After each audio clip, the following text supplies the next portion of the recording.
Welcome to Prospects to Pros. I'm Andy Staples here with Dane Brugler, the Athletics draft guru. We're talking college guys that are about to be drafted, NFL guys that just got drafted, and what we are watching for all week as we move through the football season. And Dane, this was a one to make the coaches who may have picks at the top of the draft a little bit nervous because there's some star power that we don't know how they're going to be doing health-wise. You saw Jalen Carter, the defensive tackle from Georgia, who everybody thinks is a top 5 type pick, limping off the field. He's going to be out for a couple weeks.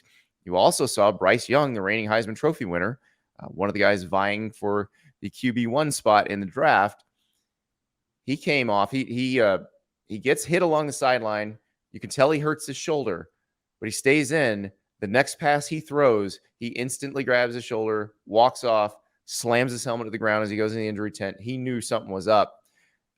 It's an AC joint issue. Nick Saban says it's not particularly serious, but they're taking him day to day, and he's not going to let us know if he's going to be playing as Texas A&M this week or not. So those NFL teams that are drafting high, when they see somebody that is somebody they like and somebody they think might be on their board go down like that, how do they react to that? How do they handle that?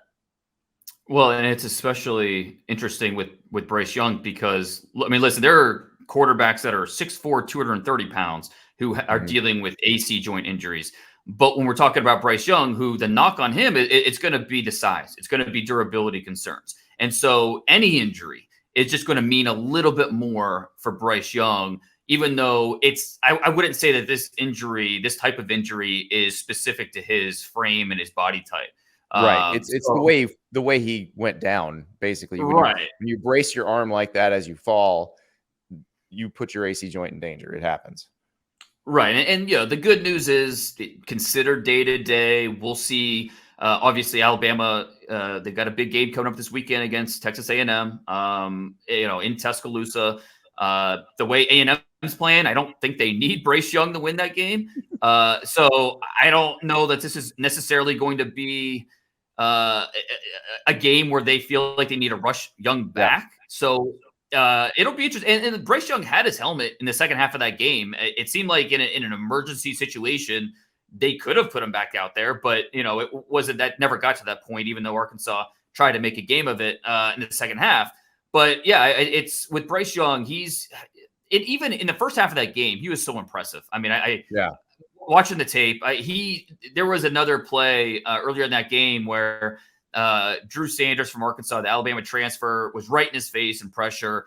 He's so good with his pocket presence, with his ability to buy time, get outside the pocket, throw a perfect dart down the field.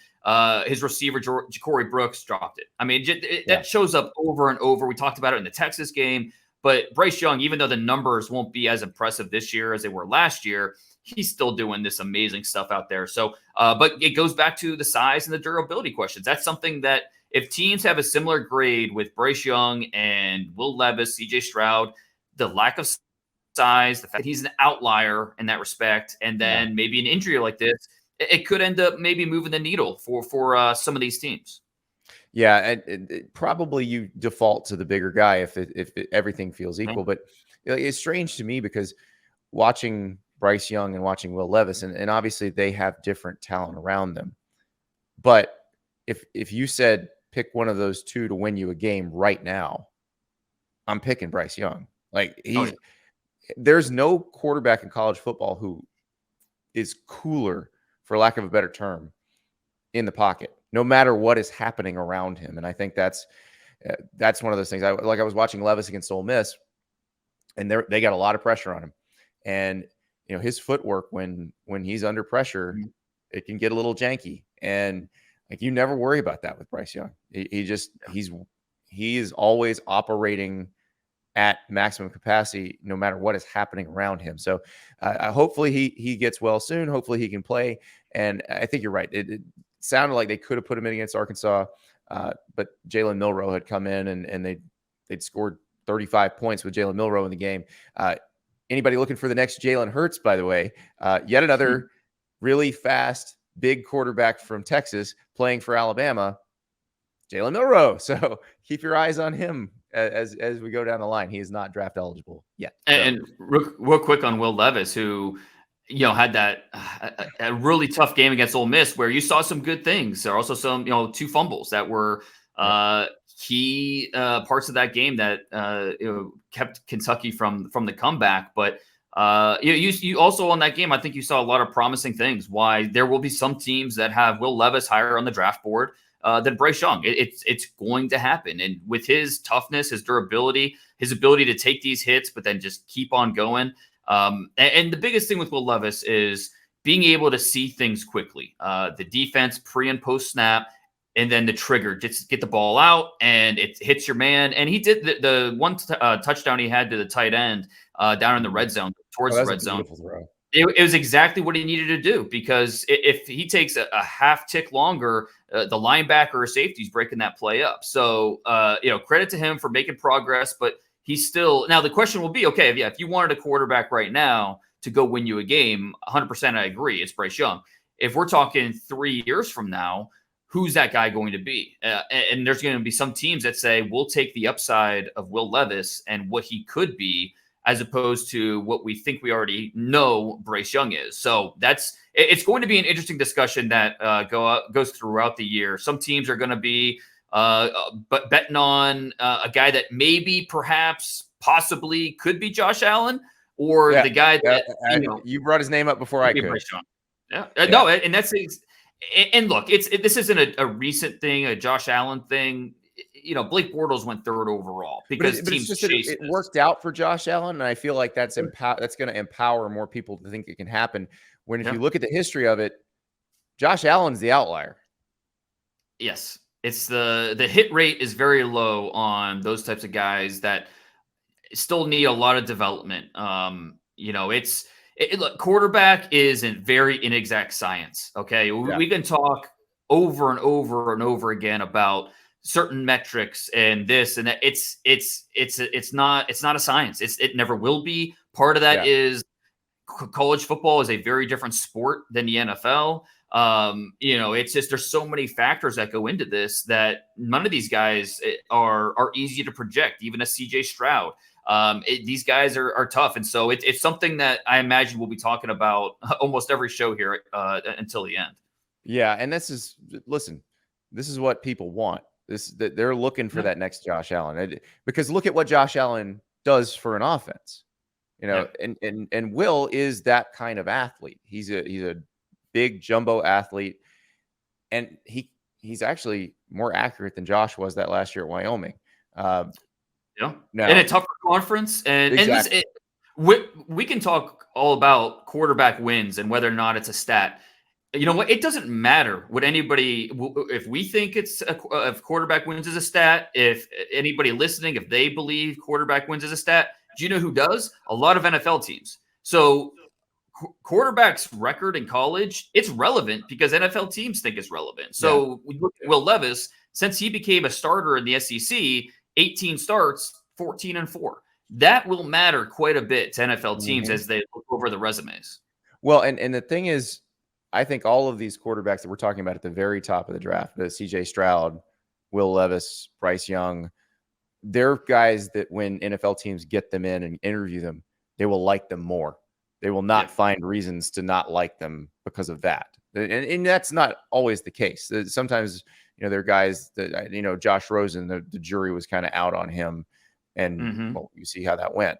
But these guys will come in and they will not raise red flags in their interviews. In fact, teams will be like, "Oh, I like you even better now." So I think that's really interesting to me in this class, because you don't often have that where the intangible pieces are there on all those guys, and you don't really have to question it. If you talk to people around Kentucky, Will Levis, since the moment he set foot on campus as a transfer from Penn State, has been that guy that teammates have gravitated toward, has been a good teammate to them, is a leader naturally. And so that's the part I'm interested to see, because I don't think intangibles are going to be the issue with any of these three. So it's going to come down to production, potential, all that. So It's going to be a very interesting rest of the season because I think Kentucky's going to win a lot more games. So Will Levis's QB wins total is going up. But I did want to move to another position. We have not talked about this position much, and it's one of those that in the draft it has been devalued just because of the sheer violence of the position. It's running back. It's you've got to take so many hits, and do you devote a high draft pick to a running back? How special does that running back have to be? And there's a big game this week, Texas, Oklahoma. Oklahoma's playing terribly, but for Texas, you kind of want to see them get over the hump against them. Bijan Robinson, at least just watching college football, feels like maybe the most special back in college football. But what does that mean from an NFL evaluation standpoint? Yeah, and when you look at it, for the last how many years, we've had a receiver, probably going back to Saquon Barkley, we've had a receiver drafted ahead of a running back in the draft the last 3-4 years. That probably changes this year with Bijan Robinson. I don't think there's a receiver that you say is definitely going to be drafted ahead of him. Now, maybe when it comes, when draft time finally gets here, that'll switch. But right now, there's not a receiver that you can confidently say should be drafted ahead of Bijan Robinson with what he offers a team. Now, not every team's going to be interested in drafting a running back top 15, which is where his talent says he should be drafted. But for a team that's, think they're an all-around running back away, and that's the thing. If you're going to be drafted in the top 20, top 25, you better be an all-around running back. And Bijan Robinson absolutely is. He could be on the field in any situation. Pass pro, catching the football. He's got his body type. Everything points to being a workload back in the NFL. His balance is incredible. You can hit him, and it'll feel like his knee is an inch off the ground, and he will find a way to move a foot out and put a hand down, and he stays up and gains like 6 more yards. It's crazy. And he's very instinctive with his ability to string some of those moves together. It's almost like he's not even worried about that first guy because he knows he can make that first guy, whether it's making a miss or just running right through him because of that balance. Like you said, he's already focused on that second level to set up those moves. So you see he's very twitchy with his lower body. He can make those sharp cuts. Physical, powerful, his balance through contact. Yeah, like you said, it's something that's really, really impressive. He makes it a chore for defenders to get him down. I think he's scheme diverse, he's zone heavy scheme, but there's no reason why he can't be in any scheme in the NFL. And I really appreciate how he runs the full running back route tree. So, you see he'll line up in the slot, he'll run angle routes, he'll run hitches. He'll do a lot of things that NFL teams are going to want him to do pretty quickly. Honestly, we're going to be talking about Bijan Robinson similar to how we talked about Zeke coming out of Ohio State, where he could just on the field, any situation, line him up across on the formation, whatever you wanted to do, he can do that. He's not as special athletically as, like, say, a Saquon Barkley, but he's going to be pretty good, kind of like a Zeke, and he can do anything in those situations. And Steve Sarkisian using him in ways similar to how he used Najee Harris at Alabama. I think, people are looking at that and going, okay, I can see how this translates very easily. And it will be very interesting to see what he does against Oklahoma. This is one I think the folks in Texas have been waiting for quite a while. They feel like this is a little bit of vindication, but you got to go out there and do it in the Cotton Bowl, surrounded by fried Snickers bars and fried Oreos. And that Oklahoma defense, they reel it a little bit. Yeah. I mean, Brent Venables, it just kills him to see his defense playing like that. But he can make it better, though. Some of that is not. It's not all ability. It's not you can lay some of it at the feet of Lincoln Riley and Alex Grinch, the former DC, but not all of it. The coverage busts against TCU were horrendous and also avoidable. Like when you have a safety passing off a receiver to a zone where there is no player in that zone, no defender, that's bad. It's really bad when it happens twice. And you see the second time Max Duggan's eyes were so big, it's a 62-yard pass to Gunnar Henderson. He's just like, I cannot believe they did that again. Right. Well, and honestly, when another part of this is they don't really have any big name prospects on that defense, and No. part of that is the previous coaching staff I don't think bringing in a lot of those guys and developing them. So we'll have to see that Oklahoma defense. I mean, I like Jalen Redmond on the defensive line. I think he could be a day 3 pick. But yeah, after that, it's at least for this upcoming draft, it's hard to get excited about too many of those Oklahoma defenders. Yeah, that is Brent Venables' mandate, is go find some people that you're going to be excited about in the next few years on defense. Yeah. And let's be perfectly honest, that's been Oklahoma's issue since Gerald McCoy. You know, they've had some linebackers, but they've not had those really good interior defensive. There's no Tommy Harris walking through that door.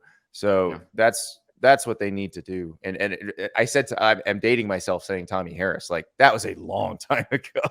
Oh yeah, well, I thought you were going to say maybe Roy Williams, Teddy Lehman. So Now, Teddy makes me come on his podcast, so I'm gonna Oh I yeah, just think of him as the guy. Hey, can you come on my show, man? But no, if you haven't listened to the Oklahoma breakdown with Teddy Lehman and Gabe Eichert, it's fantastic. They do a great job. But I wanted to expand this talk of backs. There's a bunch in the Big Ten right now, but I do want to hit on one in the SEC, and that's Jahmyr Gibbs at Alabama. We mentioned him before. He's a Georgia Tech transfer, but you were talking about Bijan Robinson and the diversity of his skill set and what he can do for you in the pass game. Jahmyr Gibbs seems like that type of back as well, that can give you a lot of things. And it was really weird how they were using him the first few games of the season. Like, he didn't have double-digit carries until this past Saturday when they didn't have Bryce Young, and they really relied on that run game. So they used him more as a pass catcher than they did as a running back. But when they gave him chances at running back, all these good things happened against Arkansas. In a 3-play span, he had a 72-yarder touchdown, a negative 1-yard loss, and then a 76-yard touchdown run. So a lot of that, give the offensive line credit. They were opening some huge holes. But the speed that Jahmyr Gibbs plays with, the vision, his ability to cut and go is really impressive. Another guy that there's a lot of ability there. And we're he's only 200 pounds, just over 200 pounds. So not as big as ideally you'd want or NFL back to be. So instead of maybe an Alvin Kamara, he's a mini Kamara. But there's a lot in terms of making guys miss, that contact balance, the lower body agility. There's a lot of things that are really impressive with Jahmyr Gibbs. And I think it speaks to, this running back class. We could have 3 or 4 running backs drafted in the top 40 or 50 picks. And, usually we don't see that many guys drafted that high. But when you look at Bijan Robinson, who, we just talked about, he's a first-round talent all day. And then I think there's a little bit of a conversation about, okay, who should be that next running back drafted? You've got, Devon Achane from Texas A&M, who's fascinating because he's listed at 185 pounds. So how much bigger can he get? Because, there have been some lighter running backs in the past. You think of, CJ Spiller was a top 10 draft pick coming out of Clemson. He was 196 pounds at the combine that year. Chris Johnson coming out of East Carolina. He was, had that blazing 40 at the combine. These are all incredible speed. Devon Achane is an elite track athlete. Exactly. Well, and that's the thing. If you're going to be under 200 pounds, you better have speed. And look, Chris Johnson had over 2,000 all-purpose yards, that one amazing year. And he had a pretty solid career. So, I think with a Devon Achane, if he can get to 190, 195, we start to run out of reasons. Okay, why shouldn't this guy be in that first-round top 40 conversation? And then I think also along with Jahmyr Gibbs and then Zach Evans, who transferred to Ole Miss. And, he's been okay. He's been good, but it hasn't been amazing. But that's he's still Quinshon Judkins has been very good as a freshman and taking a lot of carries. Right. The Achane conversation is interesting. I think the Texas A&M Alabama game will help you get a sense of what he can do, because they've just been handing it to him. Before they would kind of scheme it up where you get him in space. A lot of times now they've realized just hand it to him, because he's the best playmaker they have, and it's not close. And once Aniyah Smith went down for the season, they really had to rely on Achane. The question is, can he do it against NFL talent? Well, guess what? He's going to be playing against a defense loaded with NFL talent this week. If they limit him, because I always go back to when Urban Meyer was at Florida, and he'd always have those tiny lightning fast guys like Chris Rainey, Jeff Demps. Jeff Demps was also an elite track guy like Achane is. And you'd see him, and this was back when Kentucky was bad. You'd see them, they just tear up Kentucky and they tear up some non-conference team. And then they'd have to play LSU. And it's like, where'd they go? Yeah. And that's the thing with Achane. Now, if I were an NFL team considering Achane, I would be thinking about all the different things I can do with him. I would not be thinking about, this is a guy I'm just going to hand the ball to. I would be, go to the Mike Martz, Marshall Faulk playbook, and let's figure out a bunch of ways to get this guy the ball in space. But A&M's offense at this point is so limited by its own scheme and injuries to quarterback, best receiver, you name it. They just got to give him the ball however they can. Well, and that was one of the questions coming in on Achane was because he hadn't done much as a pass catcher up to that point. But the last 2 weeks against Arkansas and then Mississippi State, not only did he go over 100 yards rushing, but they also started to feed him the football more. He had 10 targets combined between those two games, which is exactly what NFL teams want to see. They want to see him be a factor aside from just handoffs. And so that Arkansas tape really, and I mean, Jahmyr Gibbs, the way he terrorized them, maybe Arkansas's defense just isn't, one of their calling cards this year, and everybody's going to run all over him. But Achane, the way he would string together his cuts was so impressive. And usually when you have sprinters, track guys, it takes them a second to gear down, read, make a cut. Like they're so used to just sprinting and going as fast as they can. Achane, he's one of those guys that he's able to make these split-second cuts on a dime, and it really puts defenders in conflict. So there's just no wasted motion, and that's something that you don't see a lot with track guys. And that's Achane really is a straight-up football player. Like that's the thing. You rarely see that good of a track star be that instinctive of a football player, but he is. He absolutely is. Another guy I want to talk about is Miyan Williams at Ohio State, because I think we came into the year thinking Trey Henderson was going to be the guy who really carried the load for them, and he still is kind of the home run threat. But Miyan Williams is their workhorse back, and he's been outstanding. 7.8 yards a carry. Yeah, he's a bowling ball of butcher knives, just running at you. I mean, he looks like a locomotive off the tracks, which could be a good thing and a bad thing. I mean, he's a guy that will run over you. But he's got a little bit of wiggle to him. There are some times where, especially when you watch the tape and you see the end zone view, he's passing up some holes that he should be hitting. And, so there's some things he's still working through. But man, he's a guy that is tough to bring down. And the offensive line, the Ohio State offensive line, they moved Rutgers wherever they wanted, especially that long run Miyan Williams had is like a 70+ yarder. They're blocking duo. I mean, Paris Johnson takes, I don't know if it's a linebacker or defensive end. He moved him across the field. Whippler at center, goes to the second level, takes out the linebacker, makes him a non-factor. That offensive line is doing work. And so Miyan Williams certainly taking advantage of it. Credit to him. But yeah, I think Ohio State offensive line deserves a ton of credit for what they're doing. While we're on that subject, Dawand Jones. Yeah. He is massive. And obviously you want your offensive tackles to be big, but you talk to NFL people and they're like, well, it's possible to be too big. And so with Jones, it seems like at 6'8", 360, he is a phenomenal athlete. Like he moves really well. A lot of times you think, okay, this guy might be too long, too tall. I mean, Dan Skipper's getting starts in the NFL now at 6'10". So it's and then obviously Jonathan Ogden is sort of the ideal offensive tackle, but he was a freak of nature. But could Dawand Jones at his size be able to play effectively in the NFL? Yeah, we had this conversation a little bit last year with Fa'alele from Minnesota. Yeah, a guy just massive human being. But how does that translate in terms of movements and being able to be a functional blocker against NFL athletes. And with Dawand Jones, watching his junior tape and then watching his senior tape this year, there's a big difference. I mean, I give him a ton of credit for making the necessary improvements with his body posture, with his body control. He's very high cut. He has such long legs.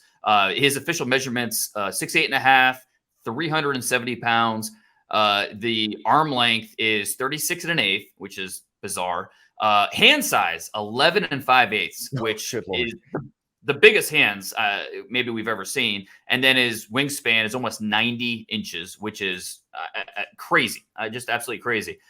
So, I mean, the size right there is impressive. It makes it tough for blockers to get around him. And it also makes him a really difficult guy in the run game, because once he gets his hands on you, he can drive you out of the play. But he's a guy that he's playing a lot more with a lot more control this year.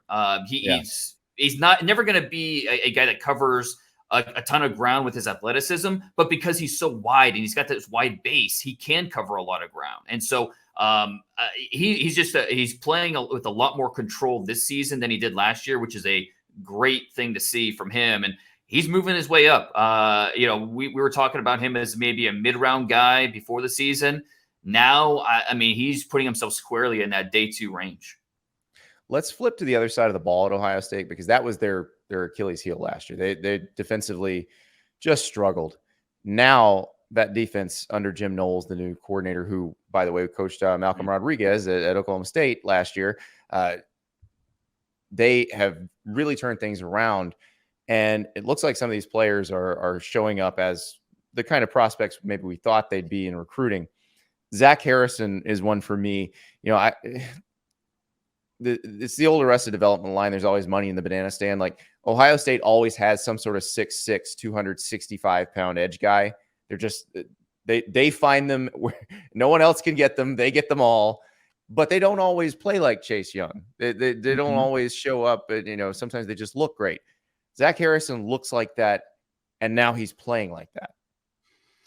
And just, I mean, the traits alone are remarkable, because he's a guy that's going to measure 6'6", 265, and he's going to run in the 4.5s. I mean, it's just a freak of nature. My guess would be 4.57. I'll put that out there right now as for what he's going to run at the combine.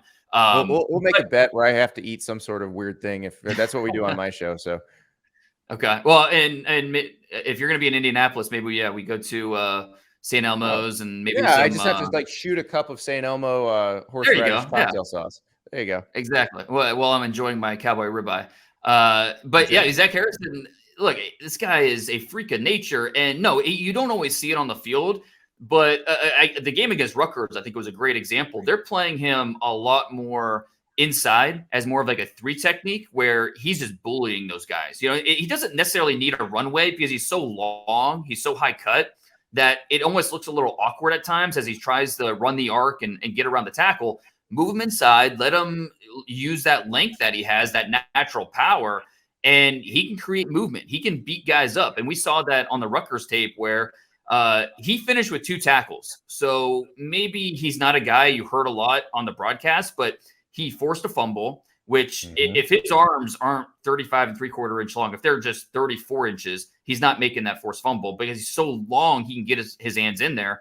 And then later in the game, he's able to push the guard into the quarterback, get his hands on the quarterback, force a tip, which Steele Chambers then intercepts. So 2 turnovers caused because of Zach Harrison, even though, again, only 2 tackles. I think he only has like 9 tackles on the year in 5 games. So it's not necessarily showing up in terms of the production and the stat sheet. But on the field, you see how impactful he can be. And that's why Zach Harrison, even though he won't have the stats to back it up, he'll still be talked about as a top 50 type of guy because the traits are just so special. Well, you mentioned Steele Chambers, who had a great game. We got to talk about him. He's either going to be a linebacker in the NFL or a CIA agent with that name, Steele Chambers. But he again, the thing about the Ohio State guys, they were all big recruits. Every one of them was pegged to be a superstar, potential first rounder, but they don't always grow into that. Steele Chambers seems to be growing into to fit that hype that he came in high school with. Wasn't Steele Chambers? Wasn't he in Boogie Nights? If I remember right, I can't. Those are I can't great remember. names. Those are some great names. But you mentioned Malcolm Rodriguez. Maybe this is his version of Malcolm Rodriguez with the Buckeyes. I mean, Steele Chambers, he played outstanding against Rutgers on this past weekend. Really physical in the run game. But his reactionary burst, that twitch, and then that chase speed, he's able to make plays that it just chase him down at the line of scrimmage. It's really impressive to watch. So there are times he's a little undersized, so there are times where he can get sucked up and blockers will cover him up. But as long as he stays free, he will go make plays, and it's a really good thing to see. I mean, Steele Chambers was more of an athlete. They played him at running back. Made the move to linebacker, kind of the opposite of Cade Stover. Cade Stover goes from linebacker to offense. Steele Chambers goes from running back to linebacker, and he's turned himself into a legitimate prospect that NFL teams are looking for. He's only a redshirt junior, so might not be in this draft class, but whenever he is, he's a guy we'll be talking about as a finance major. Very smart guy too. So this is.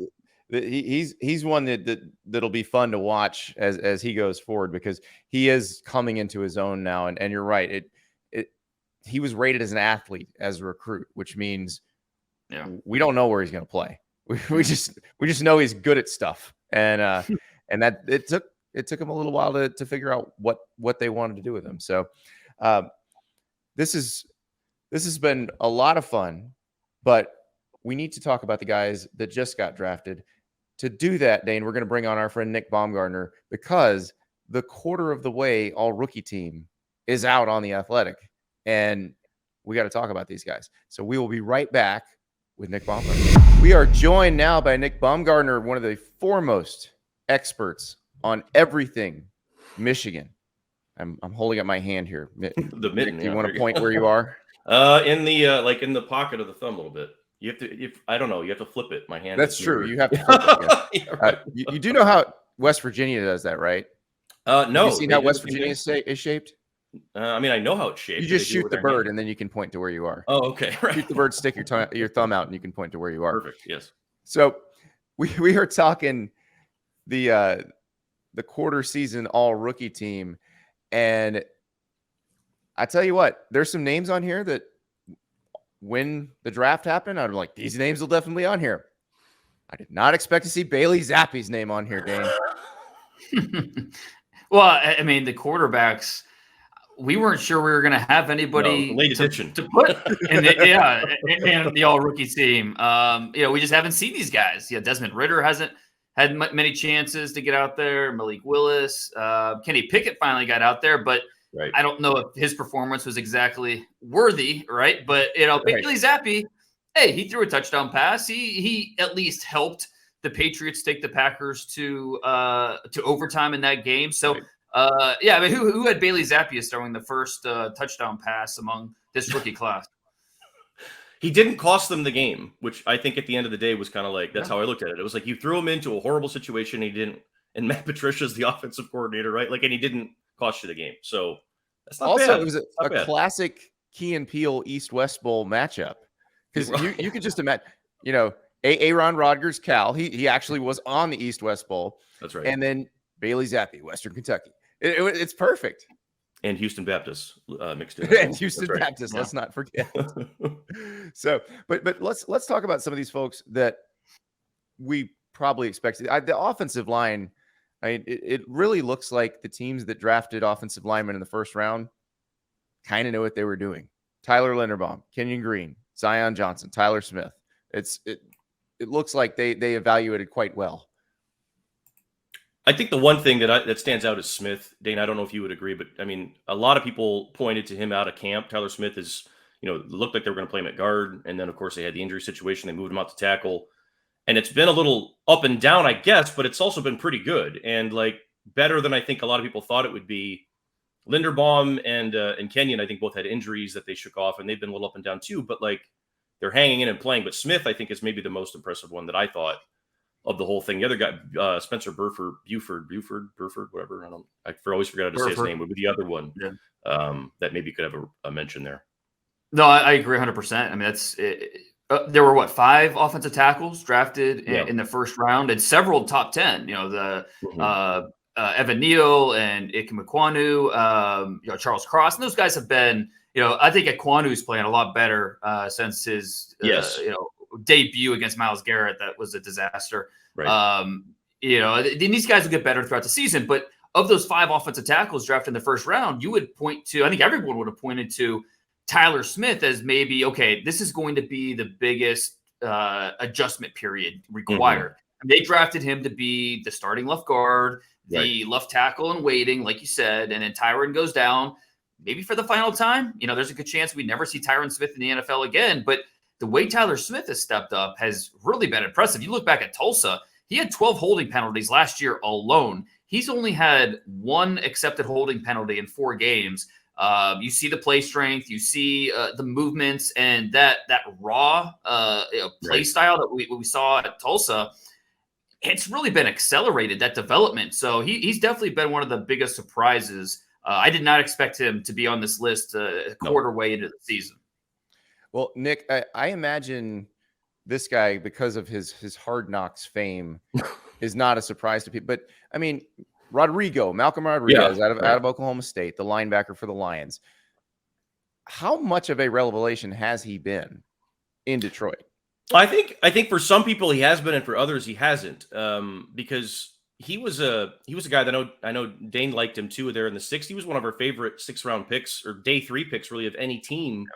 Just because he had those little things about him with the size and everything that you could ding. But I think Gundy just said it the other day or a couple months ago, like Malcolm was individually one of the most valuable players in college football last year, about what he did 100%. To his whole team. And so when he walks in the door in Detroit and knows everything they're doing and has that ability to just like, okay, I made a mistake, I'm not making it again. It's pretty simple what, Aaron Glenn asked him to do in the middle there. It really hasn't been that shocking when you sort of unpack it, but it's also like he's the classic example right now of teams trying to figure out what they want to do with linebacker. I think in general, you got Devon Lloyd on there too, who's a guy who drafted early, and then you're looking at Malcolm, who's a guy in the 6th who's playing just as well, and it's kind of like that's the thing with linebacker right now. He fits so well with that coaching staff, right? I mean, the toughness, the grit. I mean, he played, I think, 60 consecutive games at Oklahoma State. He's one of their all-time leading tacklers. There's so much about him that fits that defense and that identity that they're going for. So, yeah, that he'll definitely he already has outplayed his draft position. There's no doubt. He's been their best defender, probably. Yeah, that's. I mean, another conversation. NFL team has given up more points, right? I mean, it's been. Right. They've also scored the most points, I think. So it's been up and down. But so among these rookies, and looking at our all rookie team, which you can find on The Athletic right now, what position took you the longest in terms of, okay, there's a lot of candidates, or maybe not enough. Well, quarterback, I think, is not enough candidates. But what position, maybe there are too many guys to sort through? Okay, there's this guy and then this guy. And what position took you the longest to whittle it down and say, okay, these are the guys that I'm going with for this initial all-rookie team? Well, we were just talking about it actually before we got on it. The offensive line would be one, but receiver is probably the other. And that, we don't have Garrett Wilson on the list. He was a receiving votes, and we have Dotson, Drake London, and Olave, who are all 3 of those guys are making plays. You could argue, in all 3 cases, they're not exactly playing with Wilson too, great quarterbacks or whatever else the situation, but Wilson's been more productive. Dotson has scored more touchdowns. All of them, though, are making plays. And I think, again, this is more evidence that we talk about every year in the winter and spring, that these rookie receivers, these young guys coming out of college, are ready to go, like way more than they, probably used to be. But also, these are top flight guys here. I think all 4 of those guys that, we have listed there are really good. And that would have been the tougher one that I thought. I don't know. Would you agree on that one or something else? Oh, yeah. No, I 100%. There were 6 receivers drafted top 20. A guy like Garrett Wilson, who's had a really good first 4 games, had that breakout game against the Browns, dealing with Joe Flacco and then Zach Wilson, up and down quarterback play. So and he was really expected to be the guy. That's why they drafted him 10th overall. And I mean, he's responded. He's played well. He's also been banged up a little bit. He's played through some bumps and bruises. But it's Drake London. How do you based off of what he's done for the Falcons so far, Exactly. based on what Jahan Dawson's done, based off of Chris Olave, Olave he's top 10 in the NFL in receiving yards right now. So, yeah, and a guy like Traylon Burks, he's been banged up, but maybe he could sneak in there at some point during the season. Jameson Williams, we hope to see before this season is over. And then there are a host of day 2 wide receivers that I think could make some noise down the stretch. So yeah, I think that not only for this first edition that the quarterway mark, but halfway through, 3/4 of the way through, receiver should be one of the tougher positions to parse and really figure out. I thought running back was very interesting. It's probably because I live in Gainesville, Florida, and the idea of Dameon Pierce being on this list only makes people who live in Gainesville, Florida, more mad at Dan Mullen.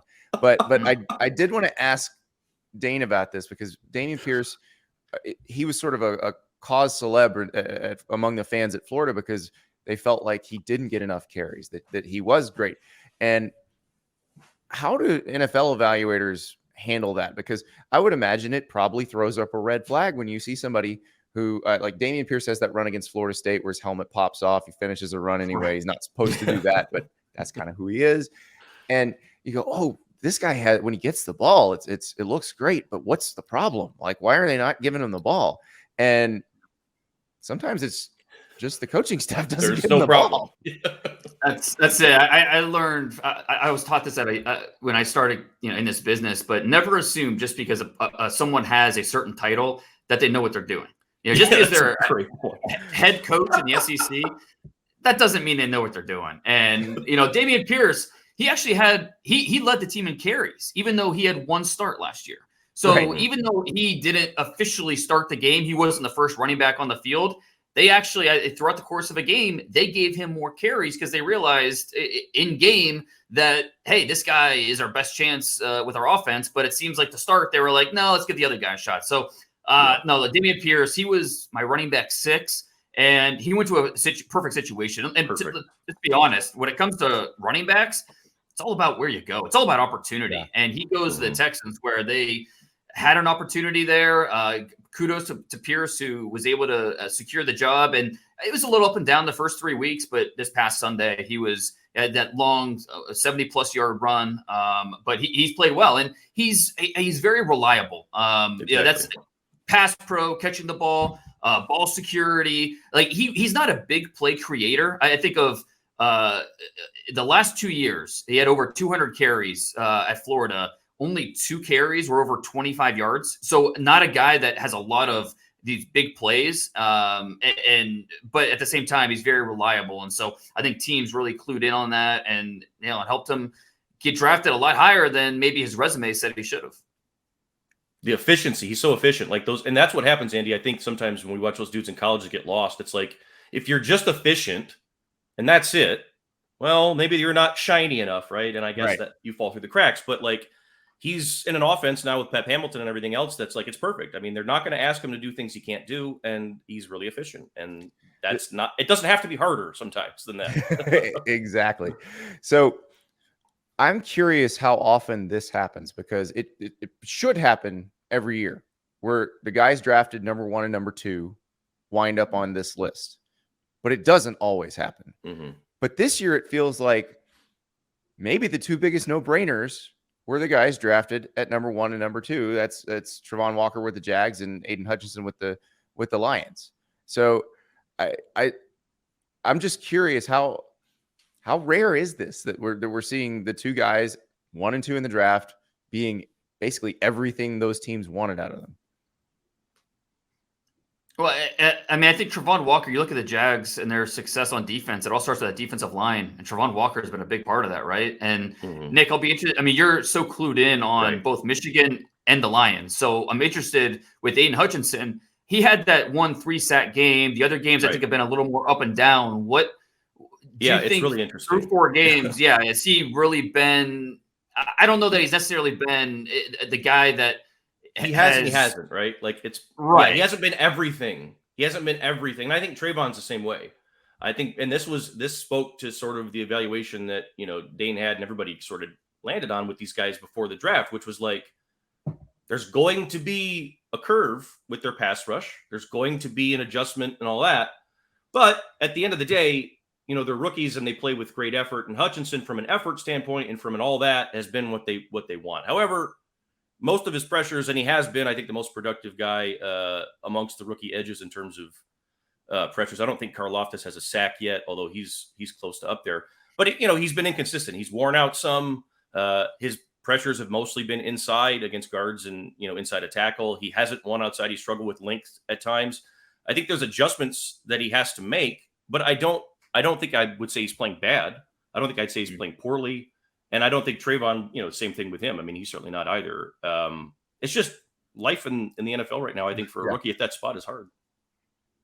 Yeah, I can't imagine the jump, especially when you're dealing with NFL offensive tackles, because you're going to see, even in a good league like the Big Ten, you might see two of those guys. Yeah, right. During the season, and it's a totally different vibe when that's all you're seeing every day, every week. So the other position I wanted to talk about, because it's got a couple of guys that Dane and we seem to talk about every week on this show, because these were two of my favorites last year in college, and love watching them succeed in the NFL. And that's a safety. You got Jaquan Brisker for the Bears, Jalen Petrie for the Texans, Brisker out of Penn State, Petrie out of Baylor. Just guys that are always around the ball.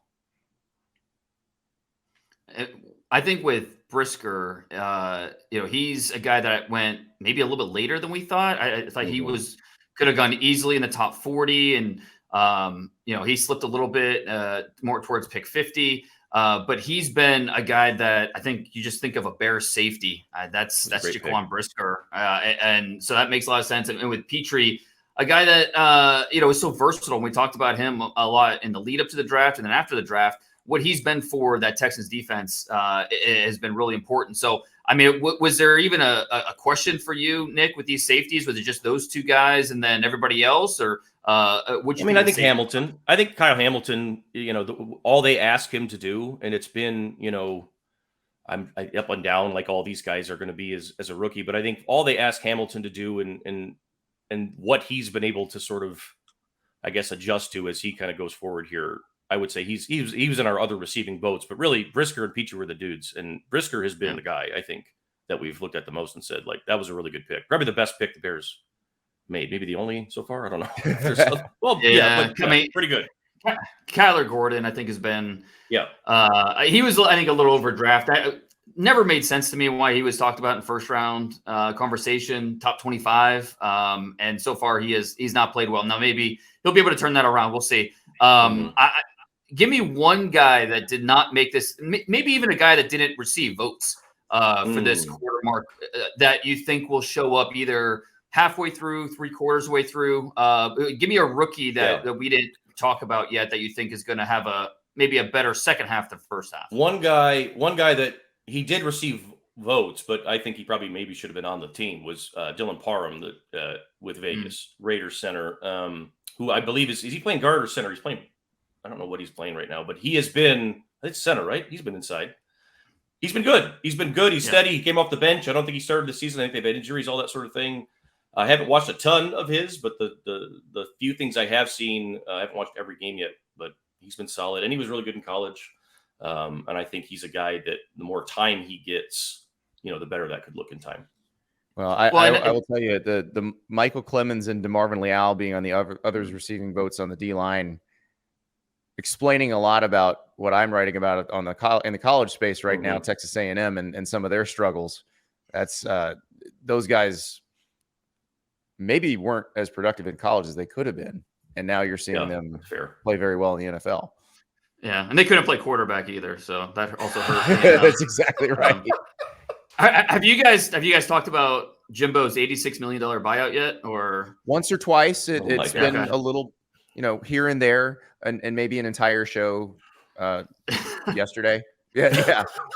So. Well, one other rookie I think we do need to mention too, Jamari Sawyer. That's a good one. He had the biggest gap from where I had him ranked and then where he was actually drafted. There's 141 picks between those two. He didn't play the first 3 weeks. Right. Rashawn Slater gets hurt. season-ending injury, bicep injury. The sky is falling for Chargers fans. Right. Jahmyr Salyer comes in at left tackle where he started at Georgia. Now, I graded him as a guard. I think that's his best long-term position. But he steps in at left tackle, doesn't give up a pressure. I mean, it pitches really a shutout against the Texans. And, I mean, give a lot of credit to Jahmyr Salyer for the way he stepped in like that. And it's not going to be that pretty every week. But, I mean, he had maybe the best rookie debut of any offensive lineman since – maybe Rashawn Slater last year for the Chargers. Yeah. So we put him on the list, Dane. We have him on the list. I think we were like, screw it, put him on there because that was amazing. Like, he was like what he did last week. Yeah. And it's interesting because so many guys on the Georgia defense got so much attention last year. And we talk about them winning a national title because of that defense. And the defense was amazing. But Jahmyr Salyer was maybe the most important player on that offense. Oh, yeah. He was big last time. year. He was like, there's a great clip of Kirby Smart talking to the team at halftime of the Florida game, just lighting them up. And he's trying to, get him going to just beat Florida's ass in the second half. And he's talking to Jahmyr the entire time. Like, get these guys up, you do this. And it was great to see him get in there and do that. Cause he was one of those that he was a big time recruit. He got into a starting role, but was not really a star on Georgia's offensive line until toward the end of the career. He had to earn it, yeah. Yeah, and so that was vindication right there. I think so. I mean, the ability to go in and play without fear, I think that speaks to what he went through in college a little bit because that's what it was. I mean, no fear, and that's impressive. Yeah. Well, and you think about who's dealing with it practice. Like Jermaine Johnson was at Georgia for a couple of years. Right. He's those got, dudes. Yeah. Yeah. And Jordan Davis is there. They're not. He'll play him in one-on-ones and stuff like that. So you've dealt with everything you're going to deal with in the NFL. Oh, yeah. Jesus. Yeah, right. And just as the SEC in general, I mean, he gave up one sack in his entire college career, and that was to Will Anderson, who, you're not ashamed of that. Right. So he's a classic case of maybe just guys, scouts, maybe overthinking it a little bit. I checked around and, so the teams that I talked to, they didn't say there was a major injury concern. It was just, he's 6'3", squatty body, 320, looks like a guard, but there's some questions there. So he's Isaiah Wynn is what you're saying. Yeah, right. He's effective, It's like, even if at some point, listen, I'm guilty of this as well, but at some point you just have to say, okay, can he play football? We can break down the individual parts and the traits, and does he hit this benchmark? Does he hit exactly what you're looking for, arm length wise, and this and that? But at the same time, especially playing now, it's harder to do that when you're talking about maybe a small school player or whatever. But when you're going up against top tier competition week in, week out, a guy like Jahmyr Salyer, when all he is productive and getting the job done. I mean, at the very worst, you're talking about a guy that goes in the mid rounds, 4th, 5th round. How he fell to the 6th just doesn't make any sense. Yeah, that's crazy. I agree. Well, it's going to be fun to see these guys develop, and I cannot wait for the halfway mark. All rookie team. I can't believe a quarter of the season is gone. It feels like it just started. But we got a lot to talk about. Nick, I appreciate it. Are you going to get Dan Campbell a Starbucks on the way to Lions? Dan Campbell's got like all sorts of heat coming his way for the first time. The folks are furious here after last Sunday's wait. After they gave up 48 at home and lost. What? Yeah. So no coffee for Dan yet. They got to get a win here, I think, at some point. It's amazing how fast that comes at you once you start showing some confidence. I know, right? Nick Baumgardner, thank you so much. You bet, guys. Thank you to Nick Baumgardner for joining us, and go check out the quarter of the way all rookie team at The Athletic. Dane, we got to talk about what games we are looking forward to this week. There's some big ones in college football. A couple quarterbacks I want to see against the particular competition that they are facing. Tennessee's Hendon Hooker, they're going to LSU. Probably still not going to have Cedric Tillman, their best receiver, because he had that ankle tightrope surgery a couple weeks ago. They're trying to get him back and want to have him back when they play Alabama and Georgia.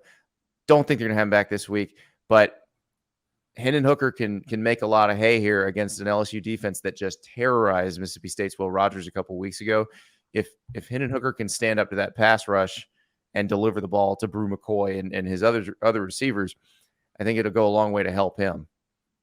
Yeah, no doubt. And we talked about it last week, how Hendon Hooker was, really helping himself in terms of being, who's going to be that second senior quarterback drafted after Will Levis. And Hooker's, the way he played against Florida, the way he's played all year, he's and going back to last year, not turning the ball over, playing smart football, getting the ball in the end zone. Doing that at LSU, who, coming off a comeback win over Auburn, BJ Ojulari can get after the quarterback. So if Tennessee can block Ojulari, I think Hendon Hooker could have a good, nice night there. I think Hendon Hooker might have to get away from BJ Ojulari himself a few times. So we'll find out. The other quarterback I'm excited to see is Cam Ward at Washington State. They're playing USC. USC's defense has been a turnover producing machine this season. So Cam Ward will need to protect the football, but I think you've seen Oregon State pushed USC to the brink. It was because of 4 interceptions that USC won that game.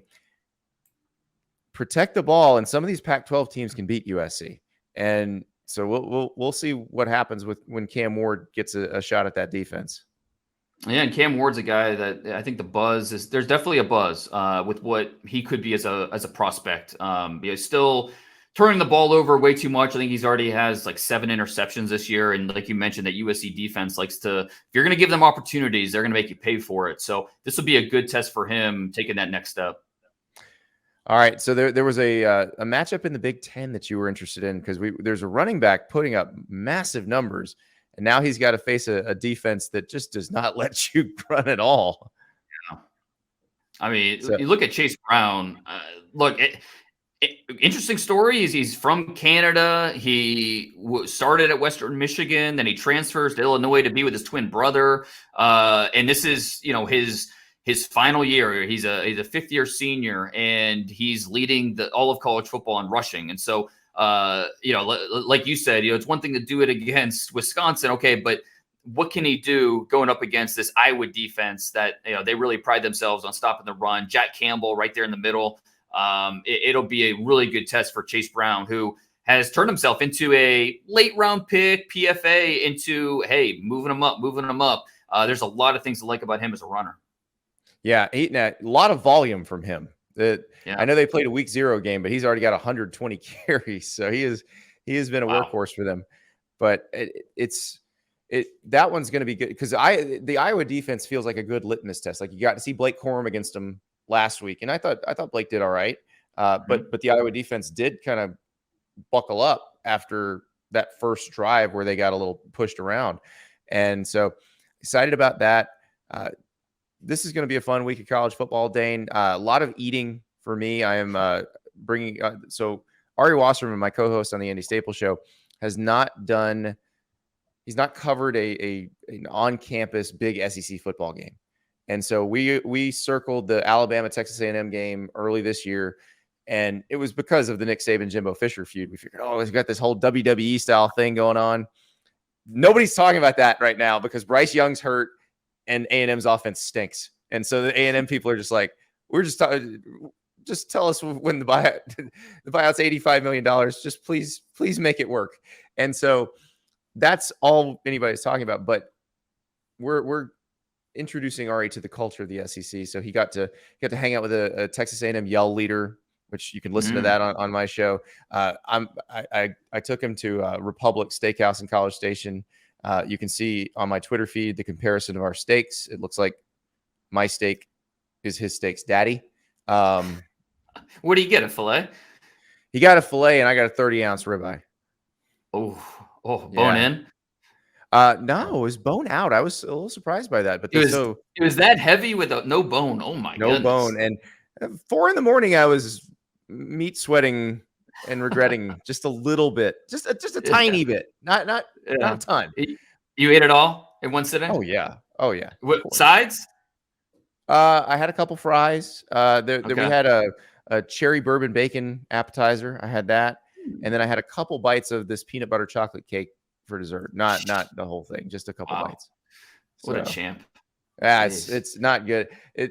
Since I lost all this weight, it's been a while because I still think I can do these things that I used to do. Like I used to bounce back from that, no problem. This is a struggle because the plan for this day, we were recording here on a Tuesday. The plan for this day is to pick up barbecue on our way out of town because we got to drive to Mississippi now. And there's a good new barbecue place that a lot of folks have told me about called 1775, and I want to try it. I just don't know when I'm going to be ready to eat it. That's the problem.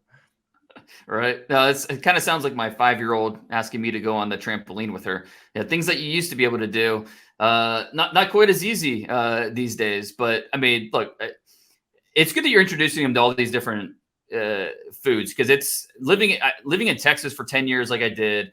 Finding out that there's more to barbecue than just hot dogs and hamburgers, things like that. I mean, that really opened my eyes and it just expanded my horizons in a big way. Well, and you went native, right? I mean, you were smoking briskets and learning. No, the Texas Trinity became something sacred in your house. Born and raised in Ohio, so like I did not know, just how big barbecue could be until I moved there and got really got engulfed in the culture. But it's it's something that I brought with me back to Ohio because it was that important to me. So later in the week, we're going to be in Tuscaloosa for the game. There's a place in Tuscaloosa, my favorite ribs in America. It's actually in Northport, which is the one town over. It's about 2 miles from Bryant-Denny Stadium. It's called Archibald's Ribs. It's on MLK in Northport. It looks like some guy's house, and it's been there since the 60s, and they just make incredible ribs. It's one of those places, they'll run out and be like, well, we'll reopen in 8 hours. And that's it's hit or miss. You got to make sure you actually get some, but that's one I'm excited for him to get to try. Well, that's the mark of a good barbecue place is, they close when they run out of food. That's just, that's how it works. Sauce or no sauce guy for your ribs? I am no sauce. I think sauce is just used to cover mistakes in cooking.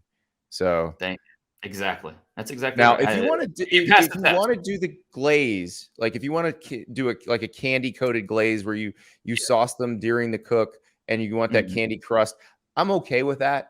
But I also think it can be done without it. Yeah, 100%. And that'll help it keep it moist, and it's not, not going to dry out. That'll help it at times. So yeah, I like that. But yeah, there's no need to. Like my wife is a big sauce. She loves sauce, and so. But I refuse on our ribs. When I put ribs on the smoker, there's no sauce, and then afterwards, here's a cup of sauce. If you want to do it afterwards. At your plate, that's fine. But when it's on the smoker, no sauce. So that's what when I went to Tennessee for my first job and was introduced to Memphis style ribs, where it's dry rub and that's pretty much it. That's where I was like, oh, this is so much better. Like you don't need to drown these things in sauce. If you do it at home and you didn't have the best cook in the world, I can see dunking in a little sauce, but nah, the meat can stand on its own, especially if you got a good rub. So we're gonna introduce Ari to all that. I will send you some pictures, Dane. Make you very jealous. And we just need to do this like before the draft.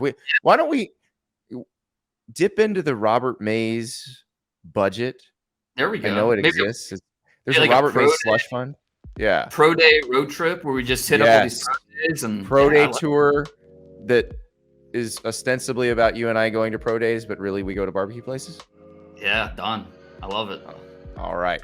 So our producer Marissa, I know she knows some folks at the football show, can get us some access to that Robert Mays slush fund. So let's make this happen. Perfect.